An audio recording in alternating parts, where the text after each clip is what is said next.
আপনার খাবার প্লেটে এই মিক্স চাটনি থাকলে আপনার খাবারের স্বাদ হয়ে যাবে দ্বিগুণ, যেমন তেহেরি, খিচুড়ি, বিরিয়ানি, সাদা গরম ভাত।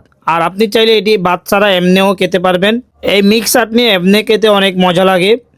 দেখে নিন রেসিপিটা। প্রথমে কড়াইতে সরিষার তেল দিয়ে দিচ্ছি, শুকনো আস্ত মরিচ, আস্ত জিরা, অল্প কিছু শুকনো আস্ত সরিষা এবং আস্ত জিরা দিয়ে দিচ্ছি। এটা এখানে একটু ভেজে নিব। এরপর আমি এখানে 1 কেজির একটু কম পরিমাণ আস্ত জলপাই দিয়ে দিচ্ছি। আপনি এখানে চাইলে আমড়া বলেন, তেঁতুল বলেন, আলু বকারা বলেন, যেমন টক বলে আছে, যে কোনো টক জিনিস দিয়ে আপনি এটা তৈরি করতে পারবেন এই চাটনিটা। এরপরে এটি আমি জলপাইগুলি হালকা তেলের মধ্যে ফ্রাই করে এখানে অল্প একটু পানি দিয়ে দিচ্ছি। পানি দিয়ে জলপাইটা সুন্দর করে ভালো মতো এখানে বয়েল করে নিতে হবে, মিনিমাম 80%। যখন আপনার জলপাইটা বয়েল হয়ে যাবে, 1 চামচের একটু কম সাদা লবণ দিয়ে দিচ্ছি। 1 চামচ পরিমাণ দিয়ে দিচ্ছি এখানে বিট লবণ। আমার এখানে 1 চামচ ফুল হবে বিট লবণ আমি এখানে দিয়ে দিচ্ছি।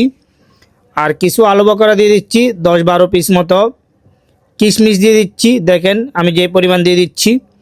এরপরে কয়টা কাঠবাদাম আমি এখানে দিয়ে দিচ্ছি। 1 চামচ পরিমাণ দিয়ে দিচ্ছি গুঁড়ামরিচ।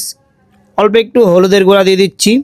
যতটুকু মিষ্টি পছন্দ করেন ওই পরিমাপে আপনি এখানে চিনি দিয়ে দিবেন। অল্প একটু তেঁতুল দিয়ে দিচ্ছি। এরপরে এগুলি সুন্দর করে ভালো মতো মিক্স করে আরও 2-3 মিনিট চুলার হিটটা মিডিয়ামে রেখে রান্না করে নিব।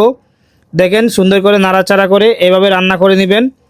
যখন আপনার জলপাইটা নরম হয়ে যাবে, আপনি উপরে ভালো মতো চাপ দিবেন যেন জলপাইটা চাটনি আকারে হয়ে যায়। আমি যেভাবে ভেঙে দিচ্ছি দেখেন, এভাবে আস্তে আস্তে আপনি চুলার হিটটা মিডিয়ামে রেখে সুন্দর করে জলপাইটা ভেঙে নেবেন। দেখেন আমার জলপাইটা এখন মোটামুটি ভাঙা শেষ। এটা এরকম থাকলে খেতে ভালো লাগে। আমি জলপাইগুলি সুন্দর করে ভেঙে নিচ্ছি। এই অবস্থায় অবশ্যই চুলার হিট মিডিয়ামের একটু কম রাখবেন। যদি হাই রাখেন তাহলে আপনার এই চাটনিটা পুড়ে যাবে। যদি পুড়ে যায় তাহলে টেস্টটা আসবে না প্রপার। দেখেন এখন চাটনিটা আমার পুরোপুরি হয়ে গেছে। এখন আরেকটু সুন্দর করে নাড়াচাড়া করে মিক্স করে এটা নামাই নিব চুলা থেকে। আর এই চাটনি আপনি যদি বেশি দিন রাখতে চান তাহলে অল্প একটু ভিনেগার ইউজ করবেন, তাহলে অনেক দিন ভালো থাকবে। আর যদি ভিনেগার ইউজ না করেন ফ্রিজে রেখে 1 সপ্তাহ খেতে পারবেন।